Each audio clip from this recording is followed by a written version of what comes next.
Guys welcome back to my channel Isha lifestyle. তো আজকে চলে এসেছি পয়লা বৈশাখের কালেকশন নিয়ে। হ্যাঁ, অনেকটা দেরি হয়ে গেলো জানি, বাট কিছু করার ছিল না। আমার একটু ভয়েস ওভার দিতে প্রবলেম হচ্ছিলো, সেই কারণে ভিডিও দিতে পারিনি।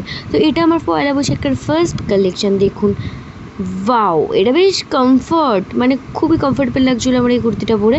আর আমার এই বছর সবই কুর্তি হয়েছে, কারণ আমি কুর্তিরই নিয়েছি। গরমকালে একটু কুর্তিতেই বেশি স্যাটিসফাইড লাগে, ভালো লাগে পরতে, খুব নরম আর পাতলা হয়। তো এটা হচ্ছে আমার সেকেন্ড কালেকশন।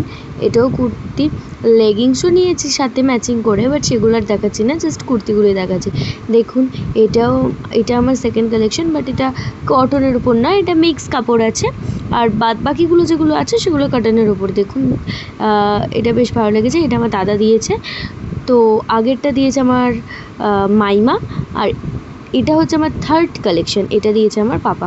তো সবই স্প্ল্যানেড থেকে কালেকশন করা, সবই স্প্ল্যানেড না, কিছুটা স্প্ল্যানেডের আর কিছুটা হাওড়া ময়দানের। তো এটা হচ্ছে আমার লাস্ট কালেকশন। এটা দিয়েছে আমার মাসিমণি। দেখুন, এটাও খুব সুন্দর। ওইগুলোর থেকে এটার একটু দাম বেশি, বাট আমার বেশ সুন্দর লেগেছে। হ্যাঁ, পেছন দিকটা কোনো কাজ নেই ঠিকই, বাট আমার খুব ভালো লেগেছে। তো আজকের ভিডিওটি এই পর্যন্তই। টাটা, দেখা হচ্ছে নেক্সট।